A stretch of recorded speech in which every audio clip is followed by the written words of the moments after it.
Décider, changer, se relever, trouver son équilibre, avancer, dépasser ses peurs, inventer ses solutions. Qui a dit que travailler sur soi devait être long, pénible et fastidieux ? Surtout pas moi. Je suis Bénédicte, psychologue et coach insolite, et je te souhaite la bienvenue sur mon podcast. Ici, chaque semaine ou presque, je te propose de l'inspiration, des outils et des astuces pour construire une vie qui te ressemble. Tu viens ? On embarque ?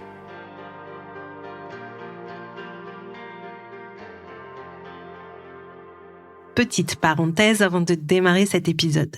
Si tu te reconnais dans ces conversations sur l'hypersensibilité, dans tous les épisodes et dans tout ce que je partage sur les sensations, les émotions et les pensées qui tournent en boucle, tu pourrais être intéressé par mon livre « Mon hypersensibilité, une force insoupçonnée ». J'y partage les outils que j'ai créés pour moi et que j'utilise avec mes clients, les hypersensibles et les autres. Pas de solution toute faite, mais une approche pour comprendre, accepter et transformer ta sensibilité à ta façon. Tous les détails sont dans la description du podcast. Et maintenant, c'est parti pour l'épisode. Bonjour Karen. Bonjour. Je suis ravie de t'accueillir sur le podcast aujourd'hui. Ravie pour plein de raisons, parce qu'on s'est croisés il y a peu de temps dans un très chouette endroit et pour un très chouette moment d'une semaine de retraite écriture.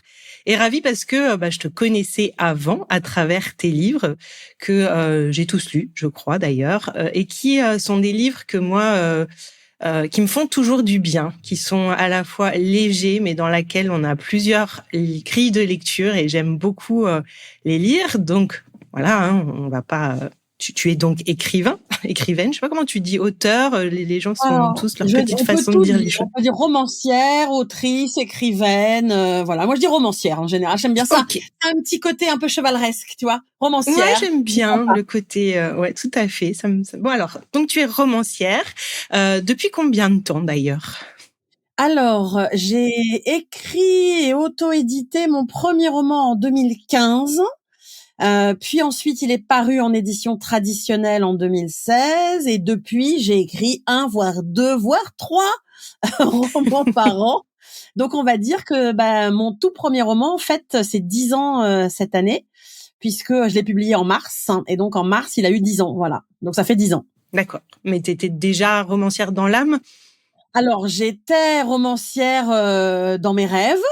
J'étais romancière dans ma tête avec des tas de débuts de romans, mais j'étais vraiment coincée par des tas de peurs et de pensées limitantes que je m'étais mise à moi-même toute seule à l'âge de 12 ans.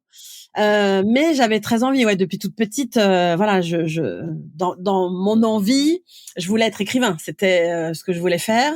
Mais entre ce que tu veux faire et ce que tu t'autorises à faire, des fois, il y a un petit peu une marge. Donc, il m'a fallu 30 ans, quoi. Voilà, 30 ans. Et j'aime bien la nuance entre ce que tu veux faire et ce que tu t'autorises et non pas ce que tu peux, parce que clairement, au final, c'est à partir peut-être du moment où tu t'es enfin donné cette autorisation que tu as pu. Exactement. Oui, j'aime pas tellement l'adage quand on veut, on peut, parce qu'en plus, je trouve ça un peu surfait. Par contre, j'aime beaucoup le quand on peut, on doit. Ah oui, tiens, tu vois. Beaucoup plus juste pour moi. Mais effectivement, là, en effet, c'était entre les barrières que j'avais mises et mes impressions que j'étais pas capable, que j'ai pas d'imagination, que je saurais pas faire, qui sont venues toutes seules, que personne ne m'a imposé. Là, pour le coup, c'est moi avec moi. Donc voilà, c'est vraiment une histoire d'autorisation et à un moment donné de lâcher prise et de dire on y va et puis on verra bien et au pire il se passera rien et ça sera pas grave. Et il s'est passé quand même plein de choses. Et voilà, il se trouve que il s'est passé plein de choses et que aujourd'hui c'est mon activité professionnelle unique puisque je suis romancière uniquement. Et donc voilà, j'ai réalisé le rêve de la gosse que j'étais. Donc c'est plutôt cool et même si ça met du temps, comme quoi ça peut toujours arriver. Et je le dis souvent, c'est un vrai message positif, quoi, parce que je connais personne dans le monde de l'édition, je sais pas du tout un milieu dans lequel j'ai évolué, et comme quoi, parfois, voilà, ça s'aligne.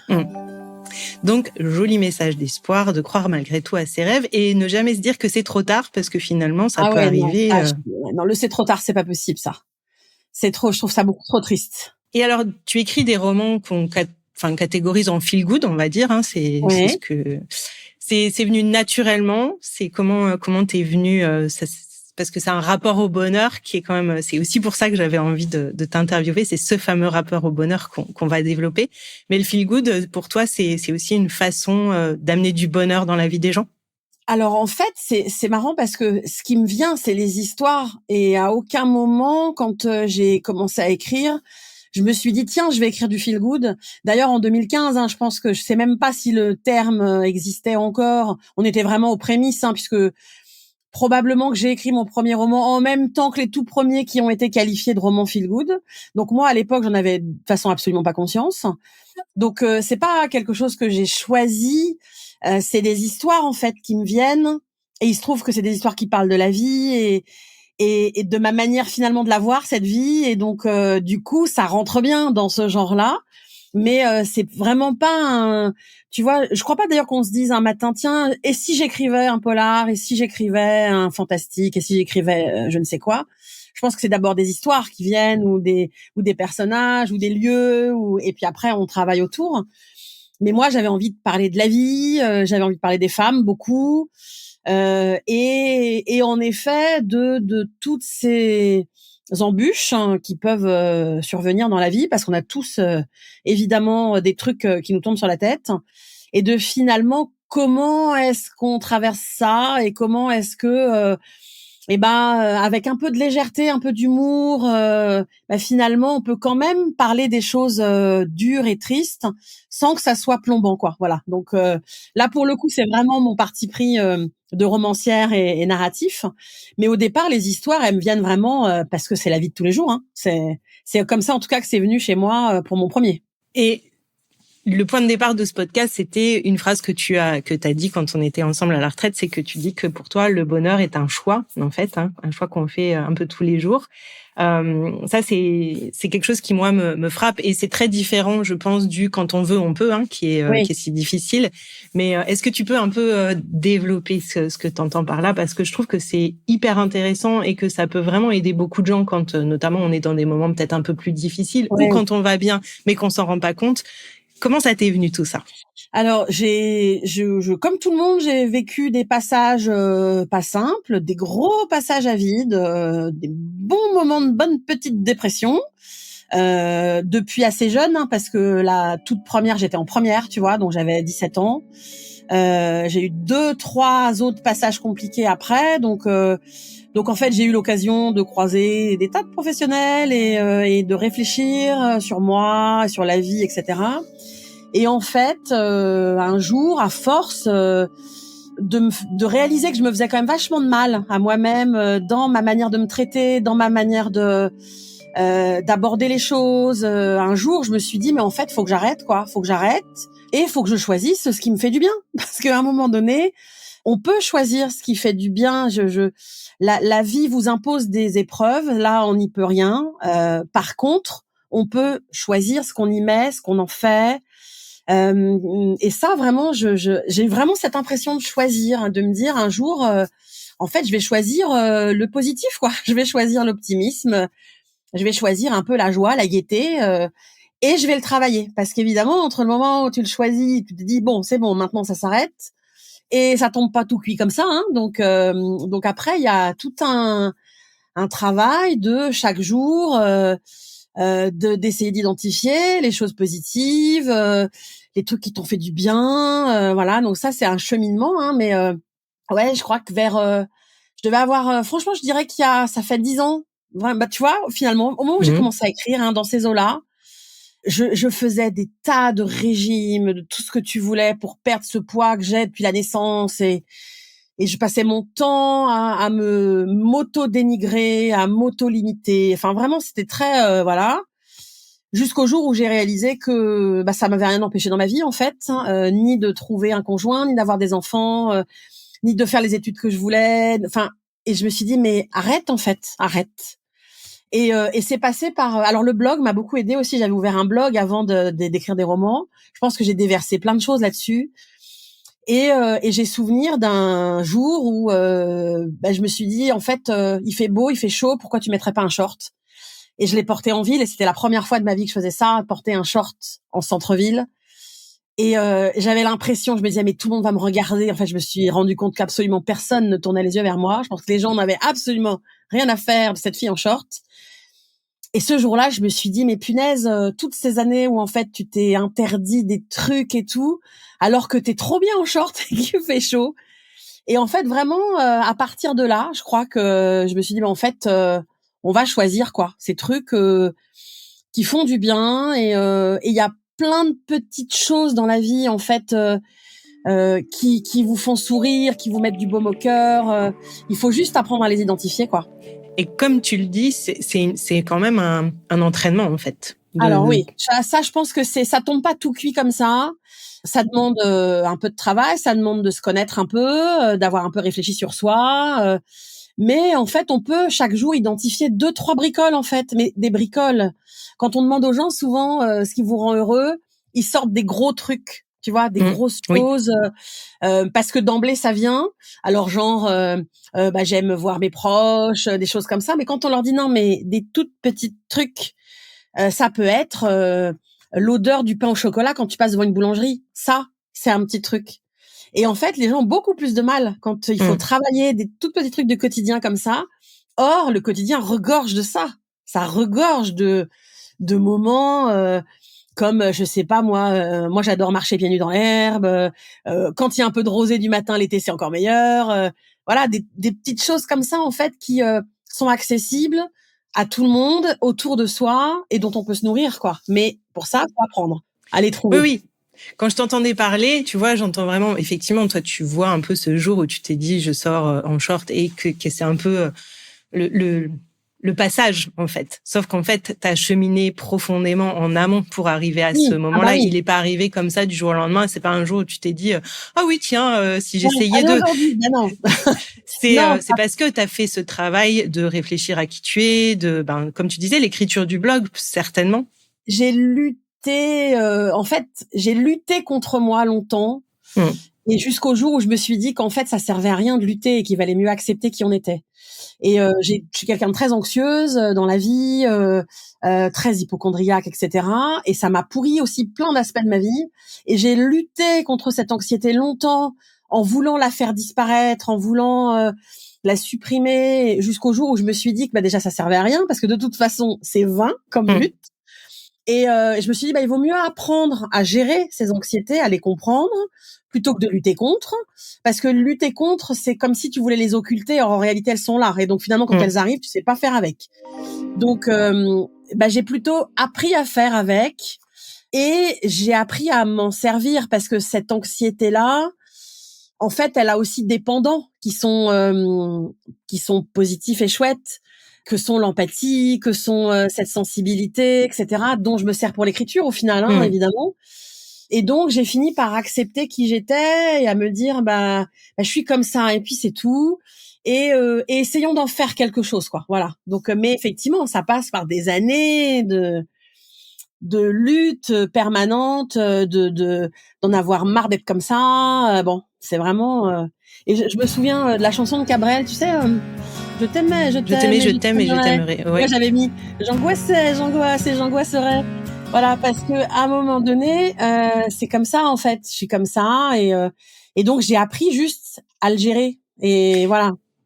J'adore cette façon de faire, en fait, de mettre en chanson sur un petit refrain, parce que ça a un côté hyper dédramatisant soudainement, en fait. Tu te dis, oui, j'angoisse toujours, j'angoisserai, mais c'est pas, je fais avec, quoi, je gère. C'est ça. Et je crois que vraiment, il y a un côté, il vaut mieux trouver moi, j'ai trouvé j'ai cherché des astuces pour m'aider à faire redescendre l'angoisse.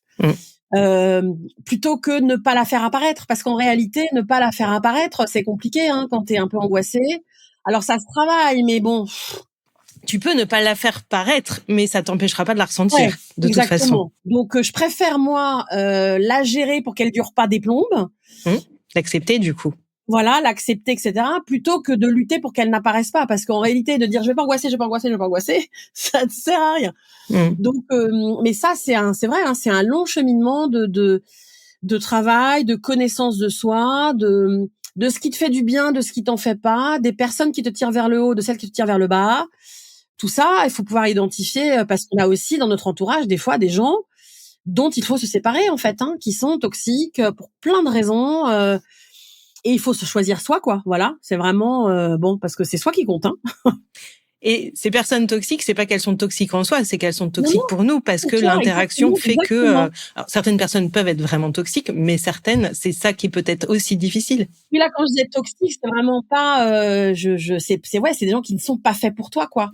Qui ou te tirent vers le bas, ou te bouffent ton énergie vitale, ou te font se sentir comme une merde, j'ai envie de dire. Moi, j'ai eu des gens comme ça, qui me donnaient l'impression d'être une moins que rien, de par leur manière d'être, des fois, ou de me parler, et en fait, ça, c'est pas possible. À un moment donné, tu peux pas être avec des gens dont tu as l'impression que tu n'es, enfin ouais, que t'es pas assez bien, tu vois.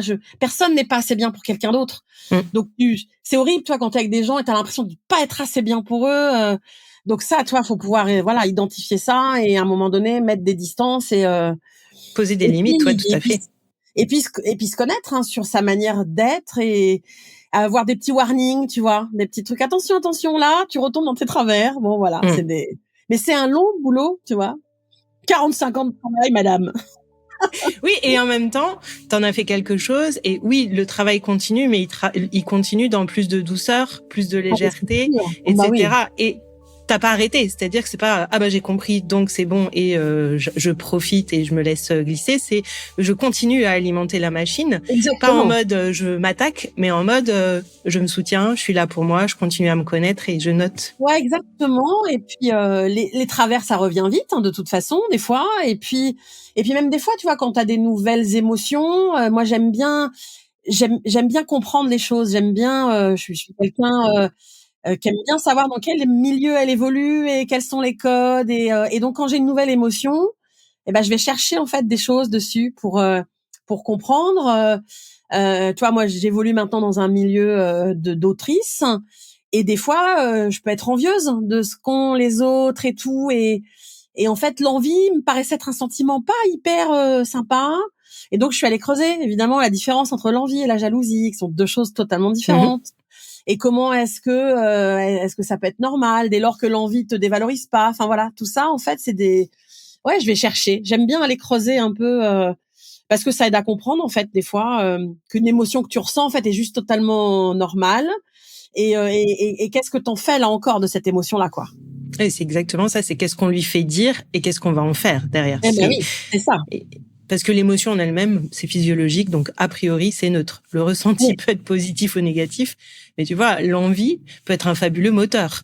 Mais oui, en fait. Et la jalousie peut te consumer et t'empêcher d'avancer. Exactement. Et puis la jalousie peut te rendre mauvaise vis-à-vis de l'autre, alors qu'en réalité, l'envie, pas forcément. L'envie il y a aussi de l'admiration. Il y a, moi aussi, j'ai envie d'eux. Effectivement, ça peut être un moteur.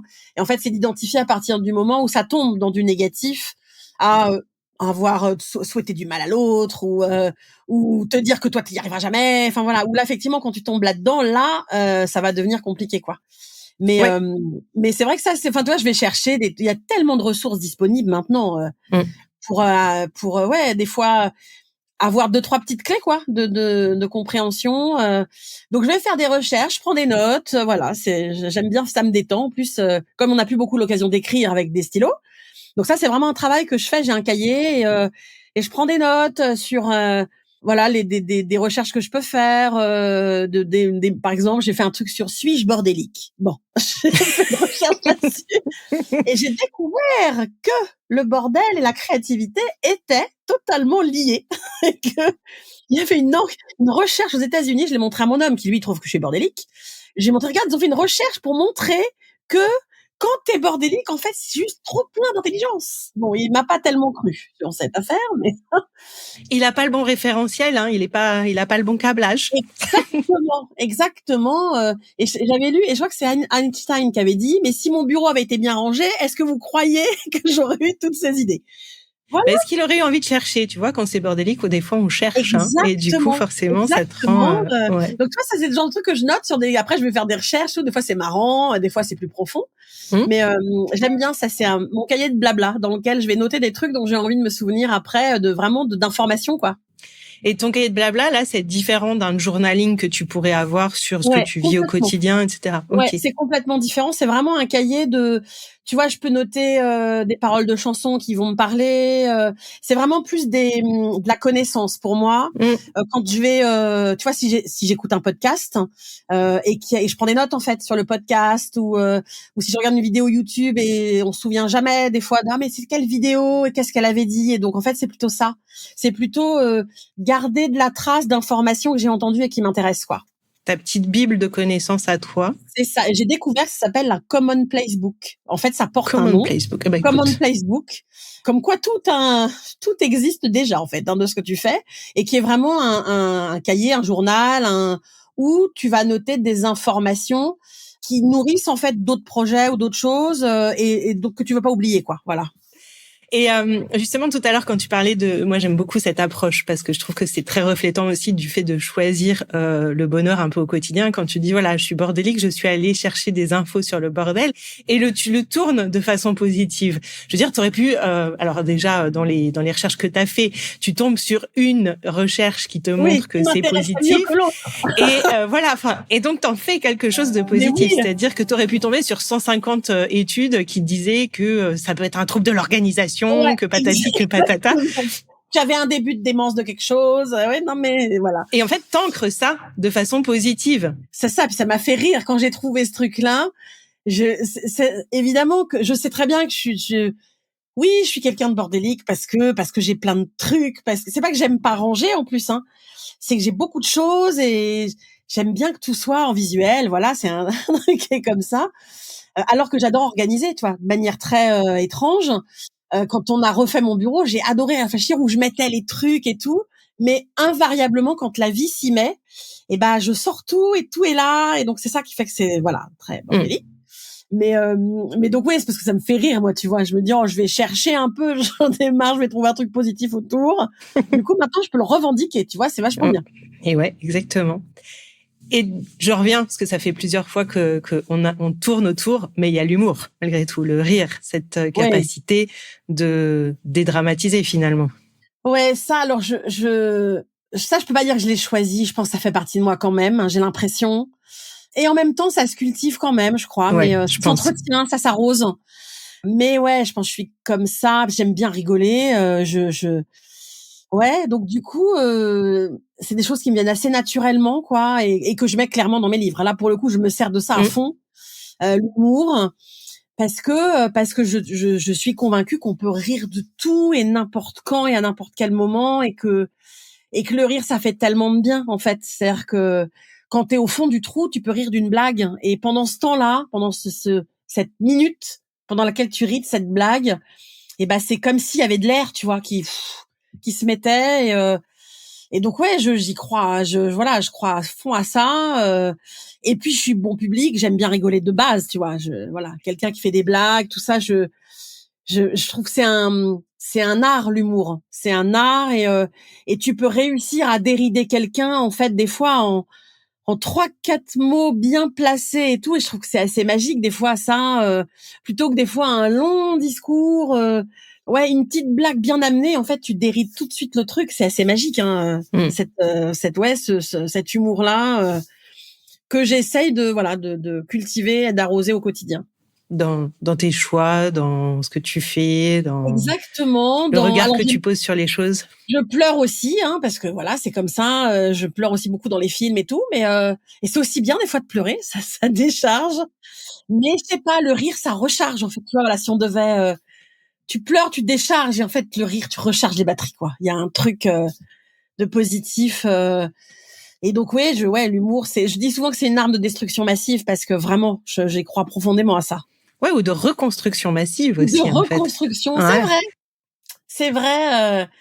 Ouais, ou de rechargement. Ouais, il y a un truc de Oui, est-ce que jauge, tu peux quoi, hein. détruire enfin, la difficulté, enfin, comme tu le dis, hein, c'est une bulle d'air à un moment, rire à une blague ou se trouver dans une situation tellement euh, absurde que Ouais, dans la difficulté que finalement, bah, on va rire pour décharger aussi, mais ouais, pour c'est et ça. c'est Mais je un crois vrai vraiment que mieux vaut en rire qu'en pleurer. Enfin, en rire qu'en pleurer. Je crois assez à ça, en fait. Je trouve qu'à un moment donné, le pleur, même s'il peut être nécessaire, même si, mais en fait, il te fait pas avancer. Je crois il est vite plombant et enfermant et je sais pas, tu te ressources pas tellement, tu vois, parce que ça peut être très négatif, ça peut t'emmener très bas et le très bas, en fait, bah, c'est pas évident. Alors je sais pas, l'humour, j'ai l'impression que c'est une espèce de marche, tu vois, une marche après l'autre, et en fait ça t'aide à avancer. Ça veut pas dire que ça fait disparaître les problèmes, mais c'est quand même une béquille, tu vois. Enfin, je le vois vraiment comme ça. J'ai souvenir vraiment d'un truc que m'a dit l'une de mes psys. C'est probablement ce qui m'a le plus servi dans tout ce que j'ai pu entendre. Et elle me disait, quand vous êtes pas bien, quand vous avez une mauvaise nouvelle, quand vous avez une situation compliquée, elle me disait, je vous autorise un soir à vous morfondre, un soir à être au fond du trou, à pleurer tout ce que vous pouvez, à maudire la terre entière, etc.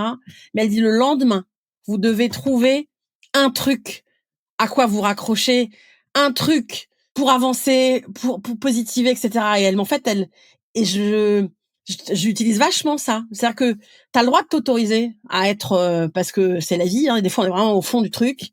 Mais en fait, il faut pas que ça dure, parce que si ça dure, bah ça te tire. Et là, pour le coup, ça participe de la connaissance que j'ai de moi, et qu'elle m'ait dit que j'aurais ce fond un peu dépressif toute ma vie, sans doute, hein, que ça fait partie de moi, et que donc il faut que je fasse avec. Il faut pas que ça me tire vers le bas, et du coup je le fais vraiment. Ça veut dire que quand j'ai un élément dramatique, j'essaye rapidement d'y accrocher quelque chose tu vois, pour en faire Oui, quelque oui. chose. Je comprends complètement, et je pense que, comme tu le dis, c'est aussi lié à la connaissance profonde que tu as de toi. Moi, ça résonne profondément parce que je sais que quand je vais mal, il y a une part de moi qui refuse d'aller mieux et qui va vraiment me tirer vers le bas. Et je l'entends, hein, je l'entends profondément. Tu sais que la dépression, pour moi, est une personne, hein, et souvent je dis, mais la dépression n'a aucun intérêt à ce que tu ailles mieux, parce Ah non, que si tu vas mieux, elle disparaît. exactement. Donc son intérêt à elle, c'est de se nourrir. Et pour être là, faut qu'elle se nourrisse de tout plein de trucs négatifs. Donc elle, son intérêt, c'est que t'écoutes des musiques tristes, que t'ailles voir des gens toxiques, que en fait, moi je le vois vraiment, je la matérialise vraiment comme un tiers qui est là et qui, pour exister, a besoin d'être nourri de ça. Alors évidemment, elle a aucun intérêt à te pousser vers du mieux, parce que si elle te pousse vers du mieux, en fait, c'est sa fin à elle. Donc, ça veut dire que c'est toi qui dois pouvoir identifier ça et du coup pas lui filer de biscuits, quoi. Donc, et ça, je trouve que ça dédramatise aussi en la matérialisant. Tu vois, ça m'aide, moi, de me dire que Complètement. c'est une entité qui est là, qui est un peu tapis, qui est, voilà, qui sera un peu tout le temps là, et qui n'attend que ça, que je lui file de la Que tu nourriture. lui files à manger, ouais, exactement, ouais. Exactement. Et donc, les fois où je commence à lui filer de la nourriture, en fait, je sais que faut que ça s'arrête, parce que sinon ça va m'entraîner vers le bas. Je dis pas qu'un jour ça n'arrivera pas, tu vois, j'en sais rien, mais je suis vigilante. C'est vraiment un truc de vigilance, voilà. Ouais, et du coup, c'est un peu une espèce de routine et une règle que tu t'es mise. Et tant que tu peux tenir ta règle parce que elle prend pas trop de place, bah tant mieux, parce que ça te préserve de te lui donner à manger et de la faire grandir. Exactement. Et tu vois, le meilleur exemple de ça, j'ai perdu donc ça va faire 3 ans là, mon papa, qui est mort très jeune, de manière extrêmement brutale. Et évidemment, voilà, c'est pas des moments où tu commences par rigoler, hein, évidemment. Mais très vite, en fait, j'y ai accroché un truc de vie très fort, en me disant, mon papa est décédé, il avait 60 ans, Ouais, en me c'est très disant, jeune. ouais, voilà, en me disant la vie peut s'arrêter à 60 ans, en fait. Et je me suis dit, c'est donc un message qu'il t'envoie, que la vie peut s'arrêter très vite, et que donc ça, on peut pas dire c'est trop tard, tu vois. C'est vraiment, ça a insufflé chez moi J'ai arrêté donc toi, ça fait 3 ans que je suis romancière à temps plein.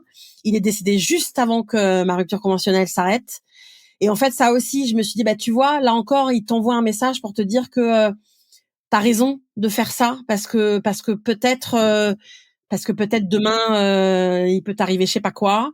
Et donc mais là toi c'est vraiment un choix, hein. J'ai choisi parce que sinon je trouve ça trop triste, tu vois. En fait, c'est vraiment une mort pour une mort, enfin voilà, c'est trop triste. Donc là vraiment, c'est moi qui choisis d'y mettre un truc et en fait ça m'aide vachement, tu vois. Oui, c'est un choix mais c'est pas un déni. Je veux dire, Ah tu non. as aussi Ah la bah non. peine, tu as la conscience que, etc. Ah bah t'as aussi la peine, le deuil à faire comme tout le monde, mais plutôt que d'en faire un deuil pour un deuil, tu vois, en fait, j'en fais un deuil pour un truc, moi. J'ai besoin de mettre du beau sur du moche, hein. C'est vraiment ma manière voilà, d'avancer et de me servir de ça pour avancer et puis pour aussi offrir ça, tu vois, le fait qu'il soit parti, d'en faire quand même un truc. Il y a vraiment et ça, je pense que la psy m'a vraiment aidé à ça, en fait. Ouais. À mettre ce beau là sur ces moments compliqués et puis voilà, et ça n'empêche pas évidemment la tristesse et la perte et le tout ça, hein, mais c'est moins j'ai l'impression que c'est moins douloureux, tu vois. C'est voilà, parce que du coup quand Ouais, j'y ça pense, arrondit les angles, ça met un peu ouais, ça met du baume, d'huile sur la mais plaie, ouais, tout à exactement, fait. c'est ça, et je me dis mais ouais, mais non, en fait la vie faut la bouffer, quoi. Enfin vraiment je me Ouais. nourris comme ça, quoi. Et je pense que ça empêche effectivement pas le deuil de se faire, la tristesse d'être là, Ah mais non, c'est tout à juste fait, hein. que on choisit de lui faire une place qui nous semble plus juste en fait, Ouais, c'est-à-dire de c'est pas se ça, laisser dévorer et de dire ben non, t'as cette place là aujourd'hui et j'ai mes enfants, faut que je m'en occupe, j'ai mon mari, j'ai mon boulot et j'ai aussi le droit de ressentir de la joie, du bonheur, de la fierté sur certaines choses. Puis souvent, en plus, tu vois, je me dis, en fait, ils voudraient pas voir, tu vois, je me Mmh. dis, ça servirait à quoi Ouais. et je crois pas qu'ils voudraient ça pour moi. Donc, toi, typiquement, bon, ça a été vraiment j'ai appris son décès la veille ou l'avant-veille de recevoir mon prix Babelio pour un roman. Au début, je voulais pas y aller. Et en fait, mon entourage, tout le monde m'a dit, mais en fait, il aurait voulu que tu y ailles parce que, et Mmh. donc j'y suis allée. Alors, je te raconte pas l'état dans lequel j'y suis allée. Bah, c'est super courageux, ouais. Ça demande, c'est du Ouais, courage. j'ai fait mon discours et j'ai dit un mot et je me suis effondrée en larmes. Je te raconte pas. J'avais un prix pour une comédie. C'était un peu. Ouais. Et donc, c'était très compliqué. Et en même temps, j'y suis allée parce que je me dis, ouais, en fait, tu vois, voilà, il aurait clairement pas voulu que. Mmh. Donc, j'ai dit à mon éditeur, on est obligé maintenant de gagner un autre prix pour que je puisse faire un discours sans pleurer. Ça sera mieux que cette espèce de truc de larmes pas possible. Mais ouais, c'est vraiment et tu vois, je regrette Mmh. pas parce que si tu vois, voilà, si j'y étais pas allée, je me serais dit oh c'est dommage quand même. Et en fait, je refuse ça, quoi. Je veux pas rajouter du moche sur du moche. Donc voilà. Et justement, comment tu gères? Parce que du coup, je pense que tu renvoies à cette image de femme joyeuse, de femme positive, etc. Et comment tu gères ces moments où ben tu représentes ça et où toi, à l'intérieur, des fois, ben t'as ta vie et c'est peut-être plus nuageux, quoi. Donc, comment tu gères? Écoute, je le gère. Je me pose pas trop cette question-là. En plus, comme je dis quand même suffisamment que la vie est pas toujours drôle pour moi non plus. Je pense que les gens savent en fait qu'il y a aussi il y a cette part de moments où ça va moins bien que je partage aussi, tu vois, que je partage quand je me suis fait agresser dans le métro, Ouais. j'en ai fait des stories tout de suite.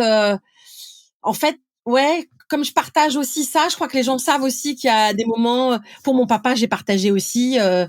Tout de suite, tu vois, Mmh. voilà. Bon, bah les gens ont vu à Babelio, hein, c'est ce torrent de larmes. Donc, ouais, je pense que les gens ils voient aussi cette vulnérabilité là, parce que ça n'est pas que évidemment cette joie. Voilà, il y a aussi des moments de creux, compliqués, d'inquiétude, de tout ça, hein, comme on vit Mmh. tous, mais que je partage volontiers. Donc, tu vois, j'ai pas l'impression Oui. de de de Tu joues pas représenter. un rôle.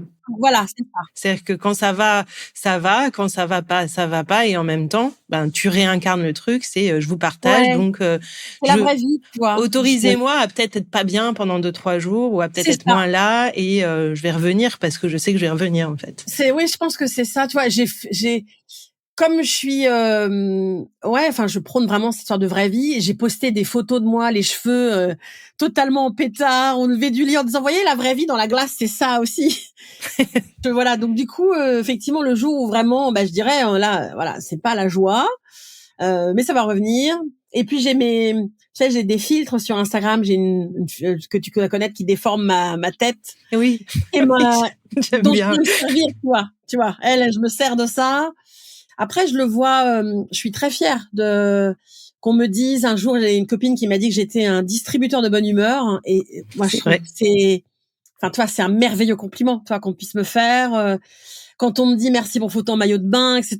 Tu vois, en fait, je suis très fière de ça, de me dire que si ça peut aider 3 personnes à un moment donné à se sentir un peu mieux dans leur basket, le travail que j'ai fait moi sera utile, quoi. Donc je suis fière de ça et c'est un truc que je tiens, quoi.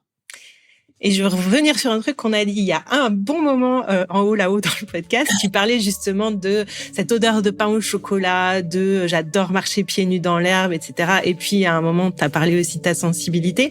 Est-ce que tu crois justement, parce que quelque part, moi quand je t'entends dire ça, l'odeur du pain au chocolat, les pieds de... Enfin moi je le sens, quand tu le dis, je sens l'odeur et je sens la sensation. Mais je crois qu'il y a des gens qui sont pas forcément hyper attentifs ou qui ne ressentent pas forcément ces petites choses-là.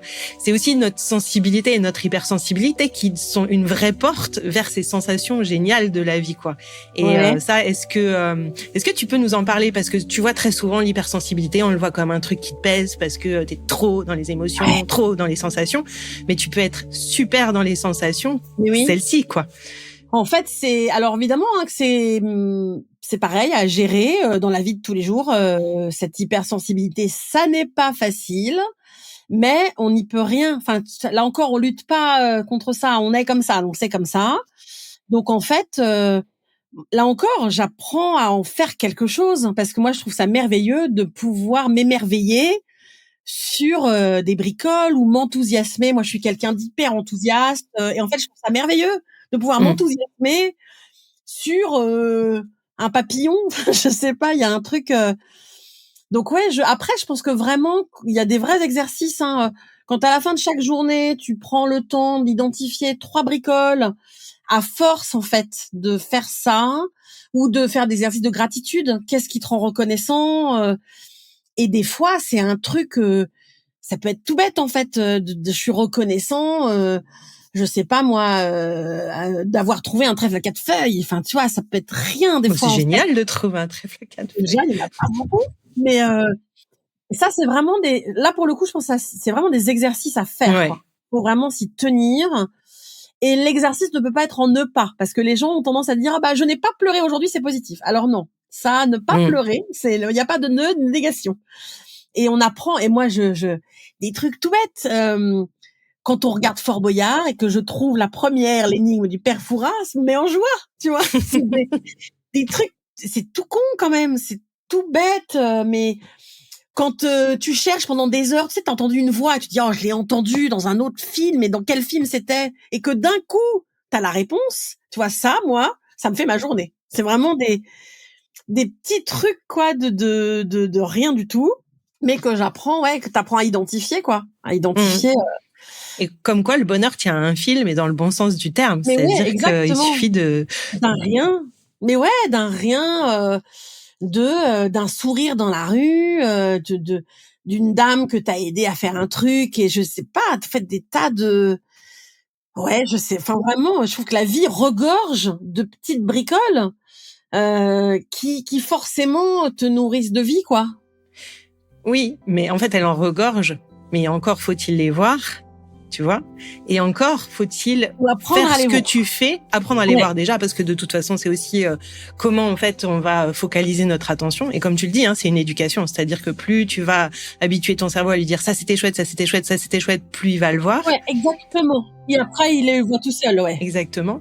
Et en même temps, c'est aussi de la conscience. C'est tu vois, aussi l'exercice sert à ça, c'est qu'il te ramène de la conscience. C'est aujourd'hui, oui. Et du coup, tu forces ton esprit à retourner sur les moments positifs de ta journée. Et c'est ça, le cercle vertueux. C'est-à-dire que plus tu vas en avoir conscience, après coup, plus tu vas en découvrir le lendemain et plus, en fait, naturellement, tu vas en avoir conscience et tu vas le goûter sur le moment, en fait. Exactement, exactement.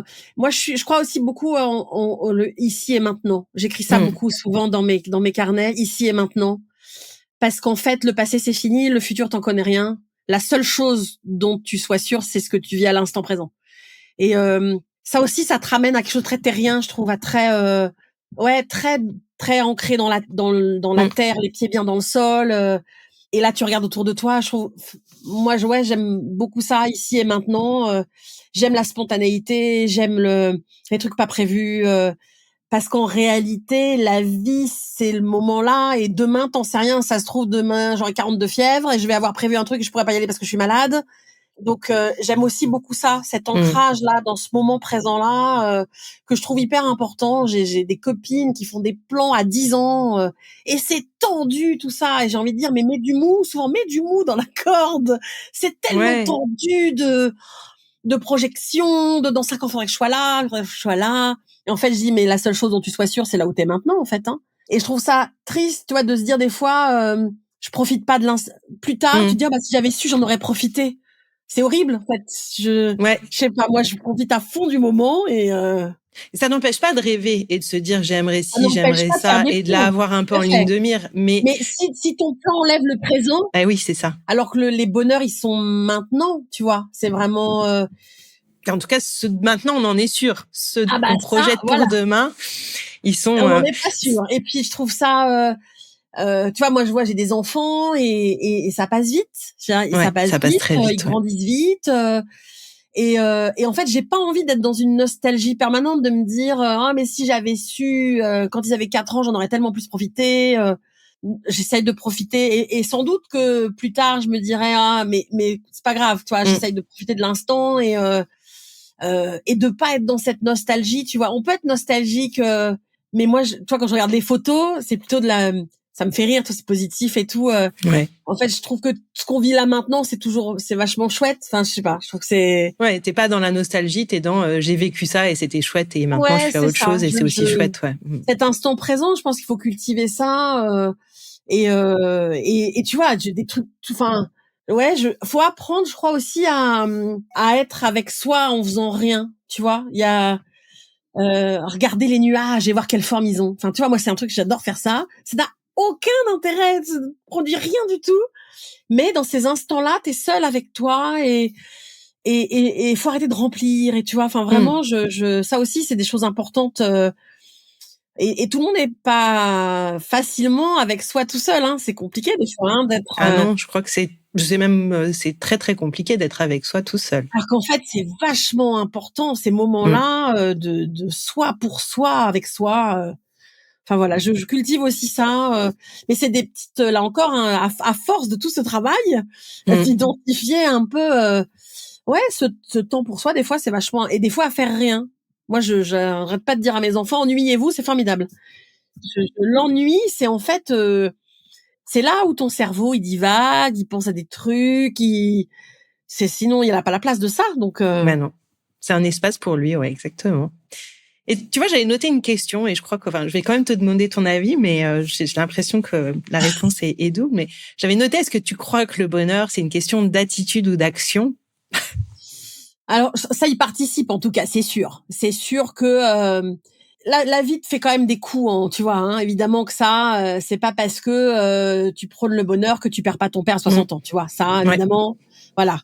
Mais je crois vraiment que oui, tu t'attires aussi malgré tout, t'attires aussi du positif quand même. Je crois que c'est une espèce de roue positive. Je sais dans les trucs Toltec là, où il y a un truc comme ça là, les accords pense Toltec, positif et tu attireras le positif. Il y a pas une règle Toltec. Oui, il doit y avoir quelque chose. Je suis pas une experte des accords Toltec. Ça fait très longtemps que je les ai lus, mais. Il me semble qu'il y a un truc comme ça. Oui, J'en ai parlé à une copine et elle m'a dit, il faut pas dire, faut dire je vais réussir. Elle dit comme ça à force, tu vas voir que ça va arriver. Donc, et je crois assez à ça quand même parce qu'en fait tu te mets dans une posture si tu te mets dans une posture où tu vas jamais y arriver, et évidemment que inconsciemment, tu vas pas prendre de risques, tu vas pas et donc oui, probablement peut-être tu y arriveras pas. Alors que quand tu te mets dans une posture de je vais y arriver, si t'en convaincs, bah là aussi inconsciemment, bah tu vas faire des choses peut-être qui vont te permettre de, et peut-être que tu vas trébucher, mais tu vas avancer quand même. Donc je pense que ça joue quoi. Tu vois, j'avais quand même envie de te la poser la question et de t'entendre dire, mais moi en fait j'avais vraiment l'impression, plus on parlait, que c'était l'état d'esprit nourrit l'action, qui elle-même renourrit l'état d'esprit, et en fait oui. On avance comme ça. C'est sûr qu'il y a une part de ça. Il y a une part de ça, même si c'est voilà pas complètement magique, tu vois. Mais non. Mais c'est sûr que l'état d'esprit, si tu pars pour animer une conférence en disant je vais tout foirer, je vais être nul et tout, bah il y a quand même un risque qu'en effet tu foires tout parce que inconsciemment t'es pas dans le mood quoi. Alors que si tu te dis je suis une warrior, je vais tout déchirer.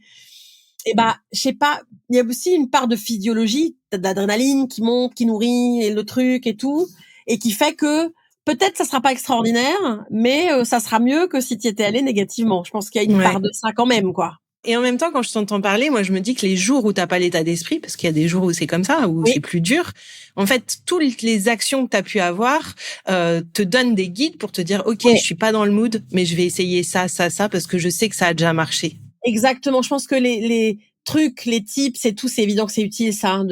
Et puis après, j'ai appris à mettre dans une jauge de réserve aussi tout le bon que je reçois de l'extérieur et je vais piocher là-dedans. Enfin, c'est ton petit bocal à bonheur. Ouais, bah tu sais quand t'écris, enfin je suis comme tout le monde, hein. Il y a des tas de fois où je trouve ça tout nul, tout pourri, où je me dis que je vais pas y arriver. Enfin évidemment ces moments de découragement là qui sont totalement normaux. Et en fait je vais piocher, toi quand ça dure trop et tout, bah je vais piocher dans dans ce bon que m'envoient les lecteurs et en fait, ça m'aide, tu vois, vraiment ça, je fais du stock de ça. Mais là encore, parce que ce bon que t'envoient les lecteurs, tu choisis de l'ancrer, en fait. Tu vas l'écrire quelque part, tu vas faire une photo mentale, tu vas avoir un mot qui va rester, etc. Parce que si tu le gardes, mais tu vois, comme un moment qui passe, il y a de fortes chances que le moment où tu as besoin d'aller puiser dedans, comme c'est le moment où tu vas pas bien, si t'as pas ancré, il soit plus trop dispo. Ah bah oui, ça soit un peu évanescent. Ouais, non, mais c'est sûr, hein, c'est vraiment des petites. Mais c'est vrai, t'as raison. Je pense qu'on a. J'ai des trucs que je fais, que j'utilise, des techniques que j'utilise pour l'angoisse, notamment des choses comme ça, que j'ai appris à utiliser en fait et qui m'aident quoi au quotidien. Et donc c'est vrai que ça fait une boîte à outils qui rassure quoi. Tu te dis j'ai ma petite boîte là qui est là, je peux aller piocher 2-3 trucs dedans. Parce que tu vois quand il y a 3 ans donc basculé, ça faisait 17 ans que j'étais salariée. Tu quittes un salaire tous les mois, tu quittes une sécurité, tu quittes. Alors évidemment, je le quittais pour du volontaire et du mieux et du tout ça, mais il n'empêche que ça a fait un réaménagement chez moi auquel je m'attendais pas du tout, avec 2-3 mois d'espèce de flottement auquel je m'attendais pas du tout. Et j'étais bien contente d'avoir, tu vois, tous ces éléments-là pour les poser, réfléchir et me dire, OK, c'est normal. C'est un peu un saut dans le vide, voilà. Donc le saut dans le vide, ça fait peur, c'est normal.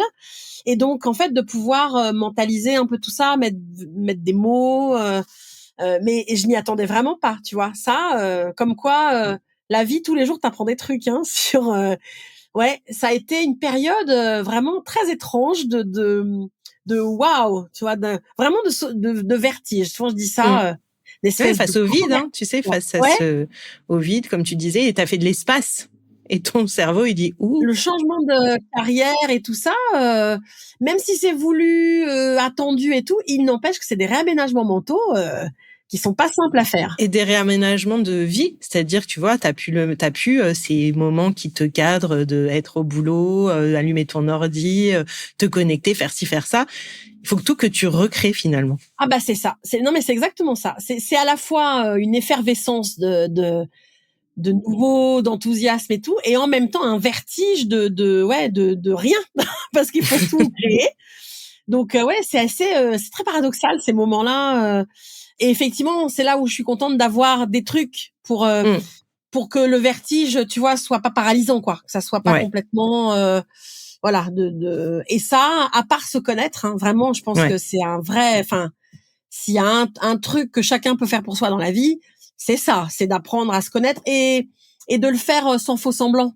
C'est toi avec toi, tu t'en fous, t'as pas besoin de le dire aux autres.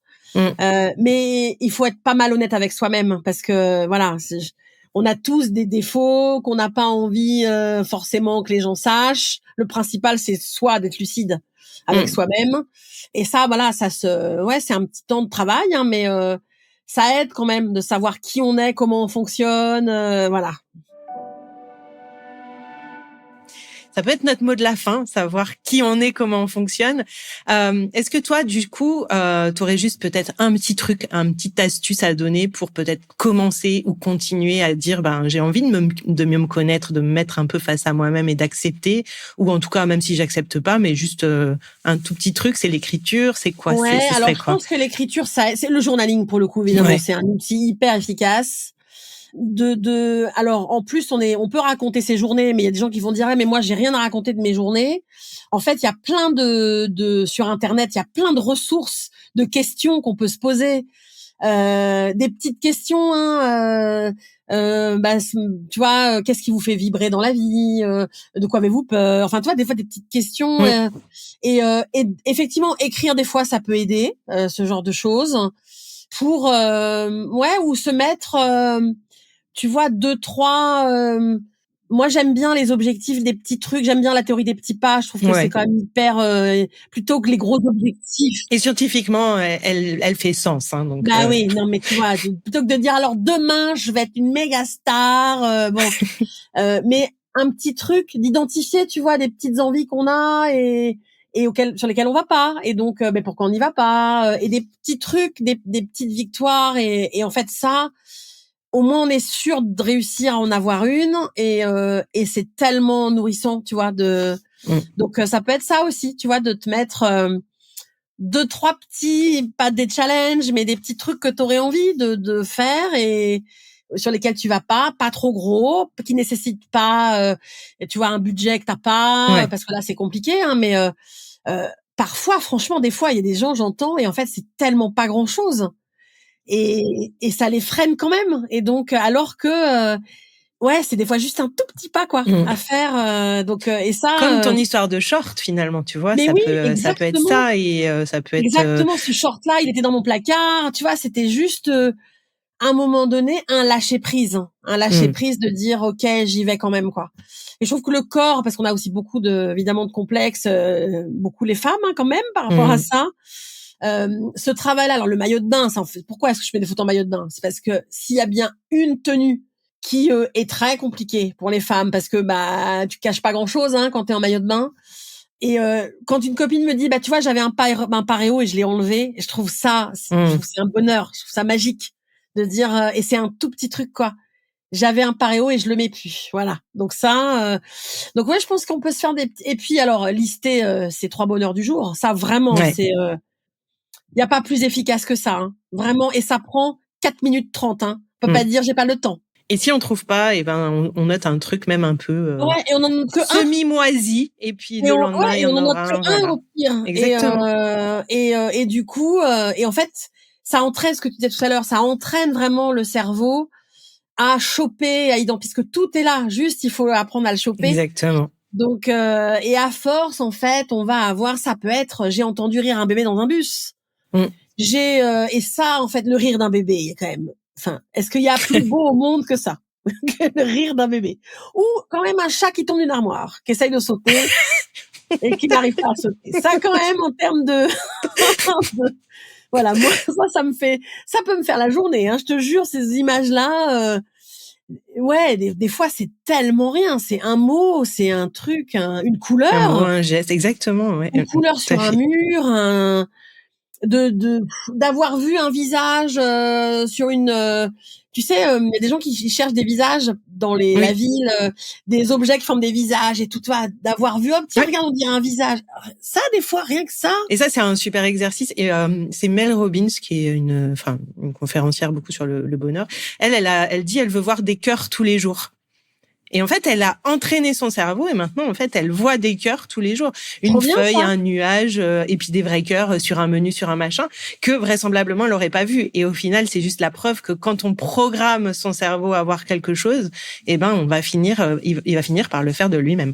Ouais, c'est ça. Mais alors ça, je crois vraiment beaucoup à ça. Je trouve que et tant qu'en plus le cœur, c'est hyper positif, tu vois. Il y a un côté Ouais. un peu choupi mimi, donc et je suis, alors Voyons ça, je des suis cœurs. convaincue Cherchons les que cœurs, du coup.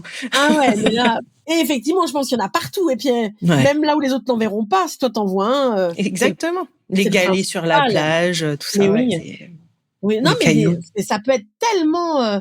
Enfin, moi, je trouve rien que même les sensations. Des fois, tu touches un drap hyper doux. Ouais, en fait, c'est des petits trucs. En fait, c'est Mm. pour ça que je trouve que c'est important les petits trucs parce que c'est plus facile d'avoir des petits trucs tous les jours que des gros trucs, quoi. Ouais. Eh ben, ça, c'est sûr.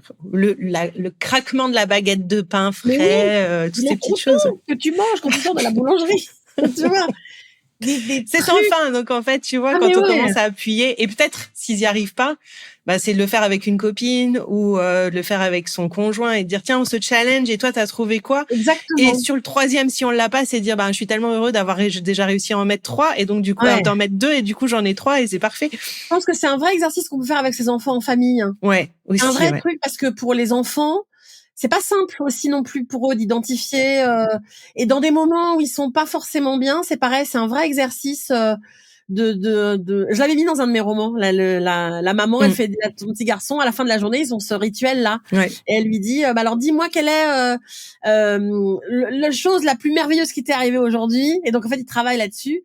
Et elle dit bah moi j'ai fait des tartes. Il lui dit franchement c'est nul hein, comme truc positif. Et elle se rend compte qu'en fait, elle arrive rien à positiver de quoi que ce soit. Alors que son gamin, il va dire ouais, j'ai joué à Star Wars dans la cour, c'était trop bien. Enfin, et ça, je pense que c'est un vrai exercice qu'on peut faire en Ouais. famille, quoi, avec ses enfants. Clairement. Et je pense se reconnecter aussi à son âme d'enfant. Quand je t'entendais tout à l'heure, il y a des choses, des fois, l'émerveillement, l'enthousiasme, etc. Ah C'est mais oui. s'autoriser. On n'est pas obligé de sautiller sur place. Et encore, si on a envie de le faire, pourquoi Mais pourquoi oui. ne pas le Mais moi, faire? je chante dans la rue et mes enfants me disent maman, t'es gênante. Ça s'entend. Ah toi, je pense à ça, le lien que tu fais avec l'enfance. Moi, qui suis maintenant dans cette sorte de créativité, de Mm. peinture et de tout ça. L'autre jour, j'entendais quelqu'un dire mais quand on est enfant, on se fiche de savoir si c'est beau.